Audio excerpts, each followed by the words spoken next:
This episode of Wheat Pete's Word is brought to you by Syngenta.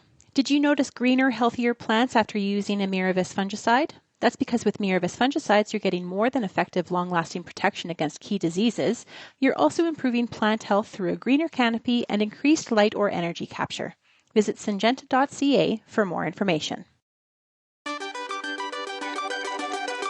Good day and welcome to Wheat Pete's Word here on Real Agriculture for Wednesday, October the 29th. On this episode of the Word, history says. Then we've got yields, yes. We've got plot results, yes.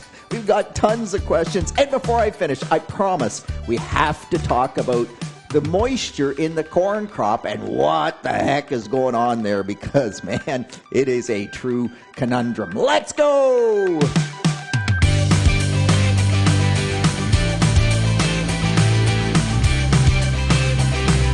So, yes, I love history, and Andrew McGuire from Washington State, I don't know where he finds these quotes, but here's the quote, and he is quoting Thomas Macaulay, and this is from 1830. So 1830, I'm not sure how much progress had we had, but really interesting.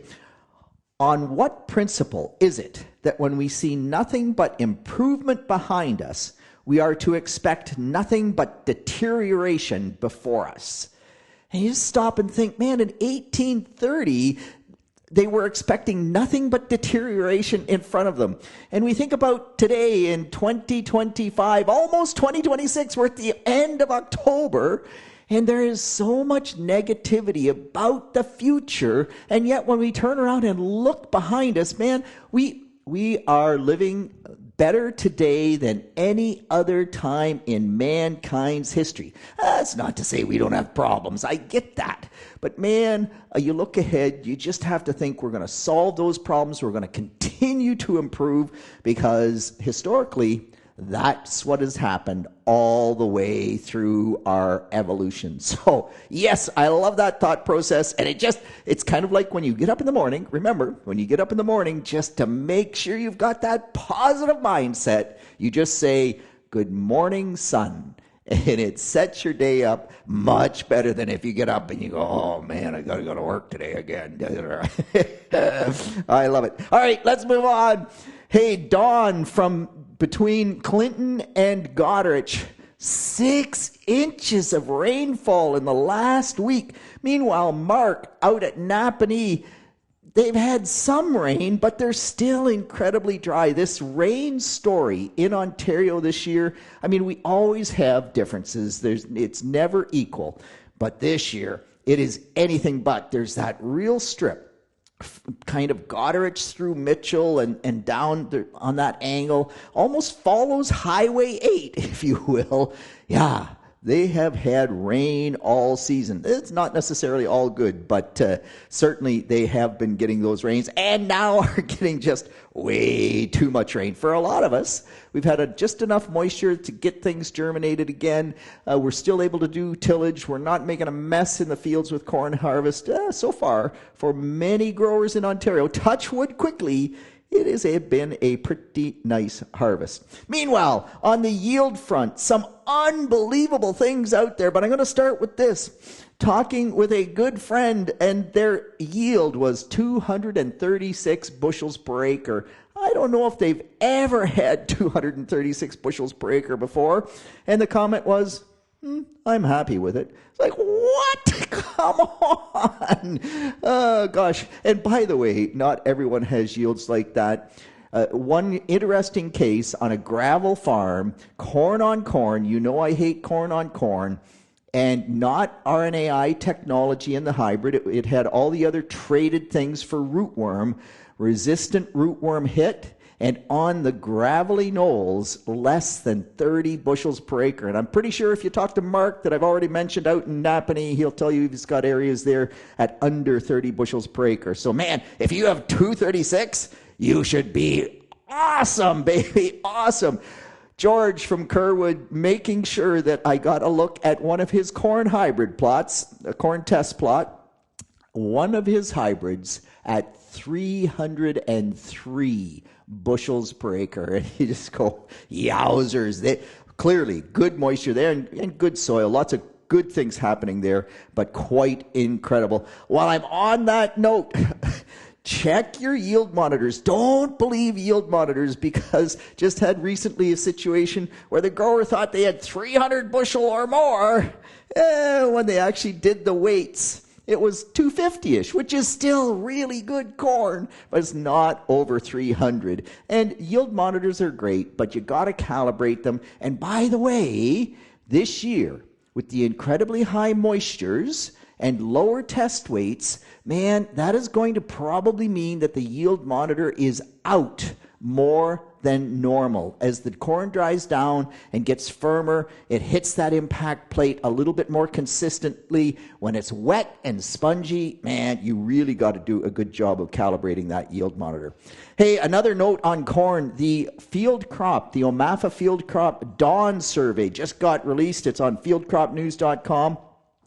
Unbelievably low dawn or vomitoxin in the corn crop this year, one of the lowest years on record.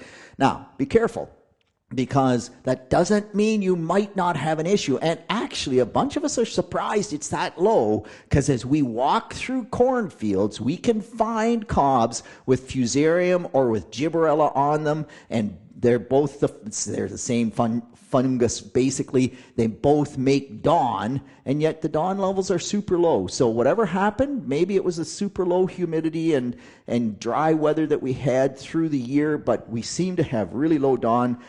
There are still some hot spots out there. So just because Wheat Pete says low dawn or the dawn survey says low dawn does not mean that that's your field. So get out there, check, and just be careful from that perspective. Kudos to Ben Rosser from OMAFA for doing that. Hey, another note, corn after hail. So talking with my good friend Adam that scouts with me, and we had a field in particular that we scouted, and it was hailed horrendously, just absolutely shredded, to the point where Adam thought, oh my gosh, this field is just going to be a disaster. You know, crops are really funny.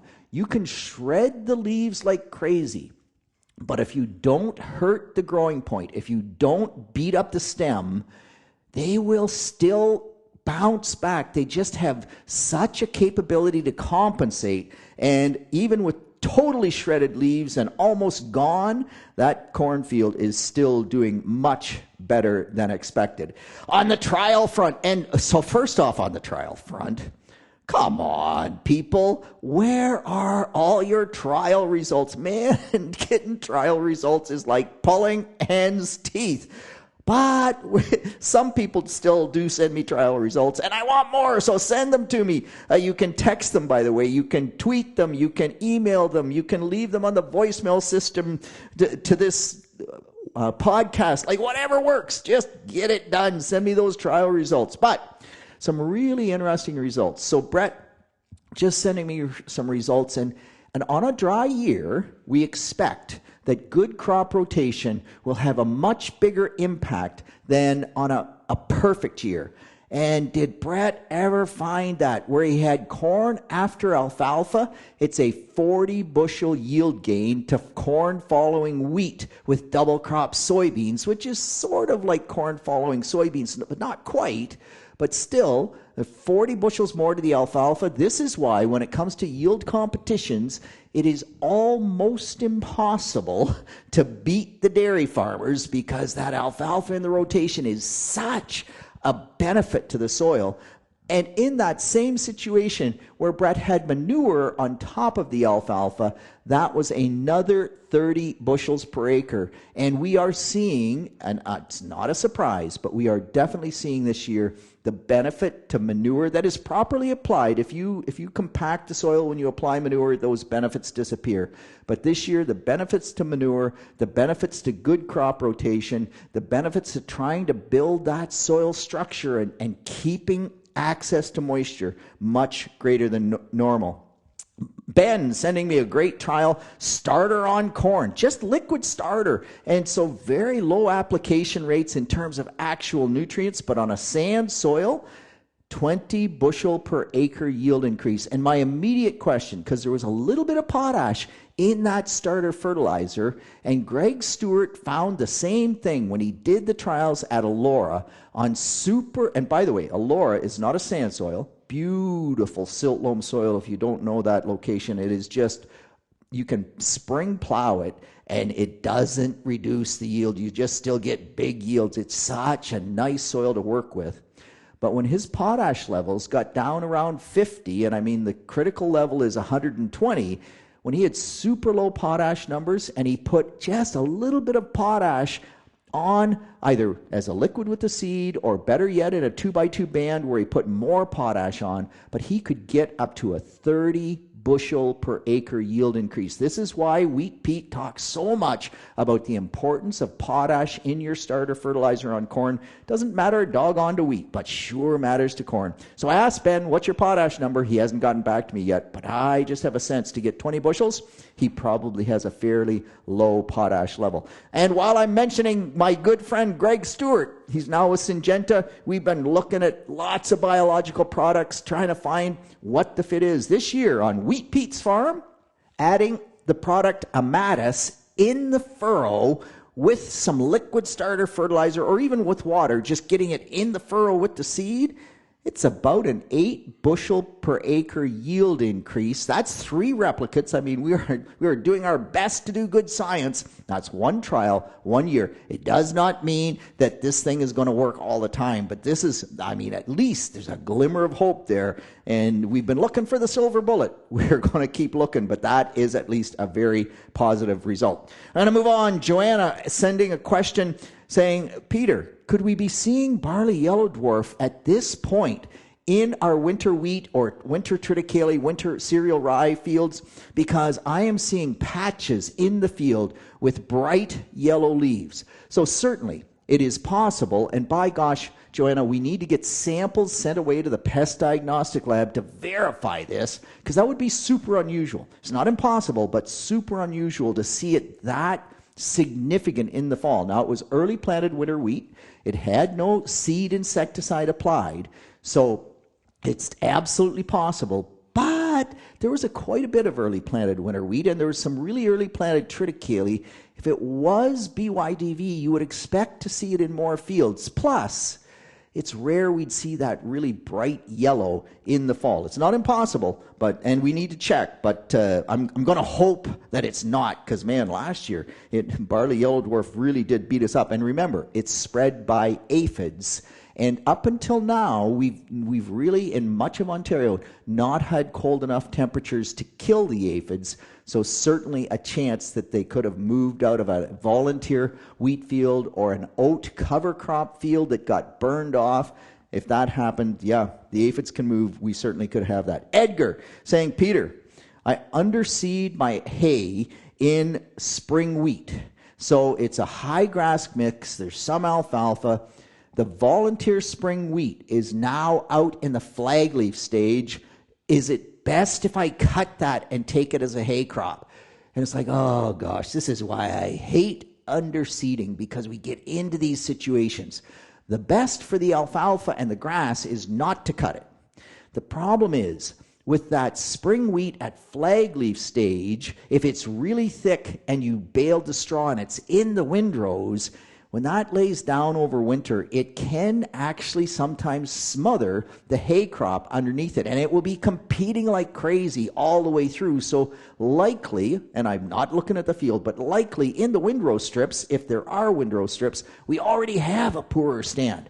So my answer is, yeah, if you have those thick strips, go in and harvest those thick strips to try and remove that so it does not smother out the hay seeds that are underneath. But if it's in strips, only harvest the strips and leave the rest go. If it's everywhere and it's not really thick, I would just leave it alone. But if it's thick, I think you have to do something about it. All right, a caller talking about soil samples and saying, all right, Peter, you talk lots about soil samples. So I went out and did something similar to what you said. I sampled the top of the hill and I sampled the hollow. And some of the results make sense to me and some don't. So the top of the hill was lower in organic matter, lower in phosphorus, lower in potash, and that makes sense to me. wait a minute. No. The top of the hill generally yields less. If it yields less, then typically we have higher phosphorus and higher potash. So right away I'm wondering, okay, that's not really what I would expect. The CEC is higher on the top of the hill, and the caller said that's clay content. Well, okay, but organic matter is also part of cation exchange capacity. That's what CEC is, and higher organic matter in the hollow, we almost should have, or cation exchange capacity, a little hard to sort out from that one. But the one that the caller was questioning was his pH. The pH on top of the hill was lower than in the valley, and that shouldn't be, because on the top of the hill we're down into the subsoil, which is limestone based, which is a very high pH. We should have higher pH. Well, the pH numbers were 6.9 on the top of the hill, 7.2 in the hollow. Those numbers are pretty close. They're different, but in the realm of soil science, they're basically almost the same.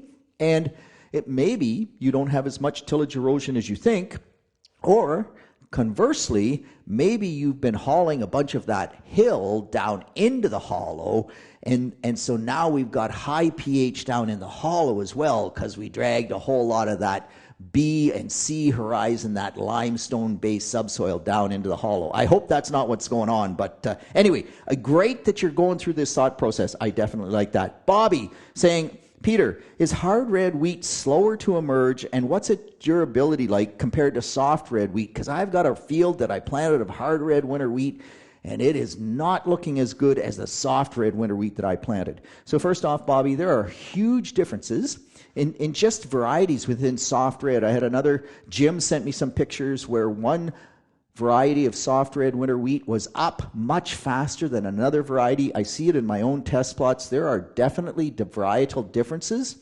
In general terms, hard red winter wheats are often a bit slower to emerge than soft red winter wheats, and I think that's to do with kernel vitreousness, or how hard that kernel is and how quickly it can absorb moisture. And hard wheats tend to be more vitreous. They just don't absorb that moisture quite as quickly. But as far as durability in the soil, there should be no difference whatsoever. Just give it a little time. That hard red wheat is almost for sure going to make it. Lawrence saying, wow, Dr. Dave, and we talk about this 50 pounds of nitrogen on cover crops, and Dave tweeted out a great picture of the difference in above ground biomass with and without that nitrogen. And Lawrence saying, what about root growth? And such a great question. I wish we actually had that. My anticipation is that if I double the biomass above ground, I am probably doubling the amount of root growth below ground. But I can't say I know that's for sure. And it's just too bad that it's so hard to measure root growth.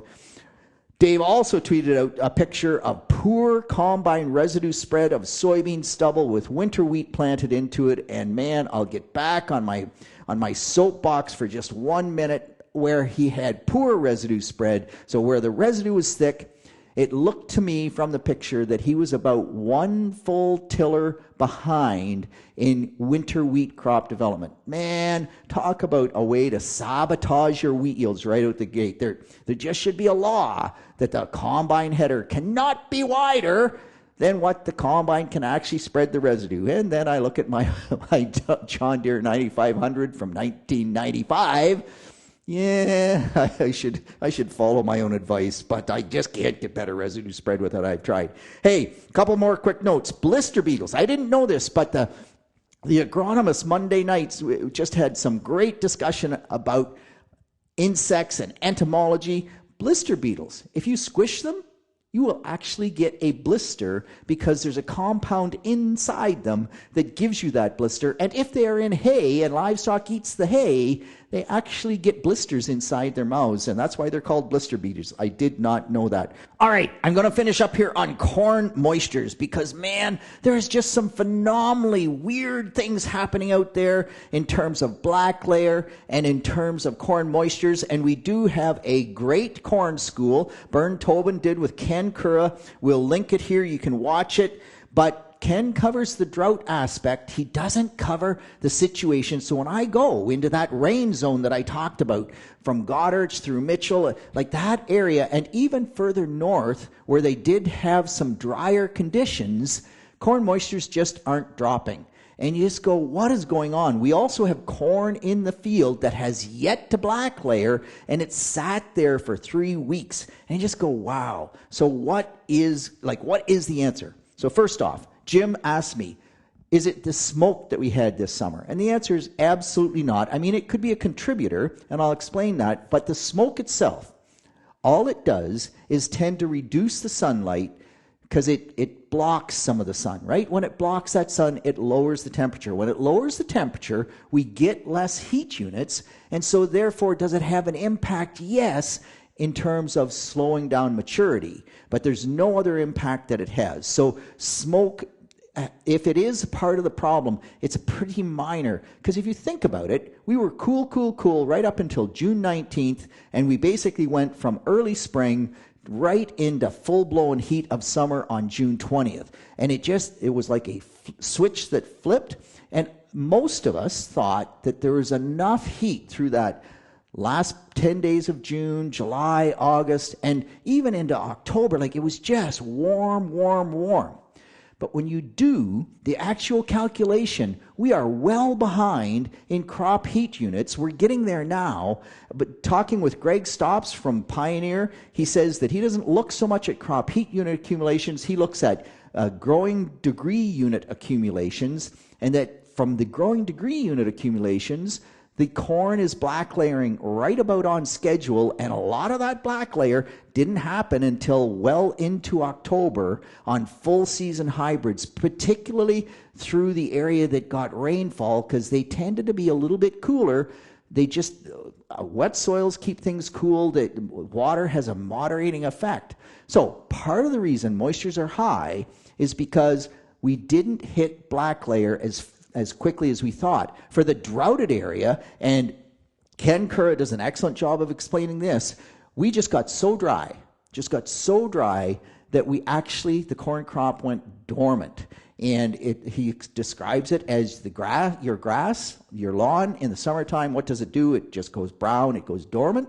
Well, if you get dry enough, corn will do the same thing. It doesn't go brown necessarily. It will if it's dry long enough, but it get no moisture. So it can't do anything. It closes the stomates, and it just stops developing as much as we would expect. So a lot of the corn crop that did not black layer, that got to maybe half milk line, in fact, a later planted cornfield that I scout still has moisture in the bottom of the kernel. It shouldn't have that, but I think it just got so dry.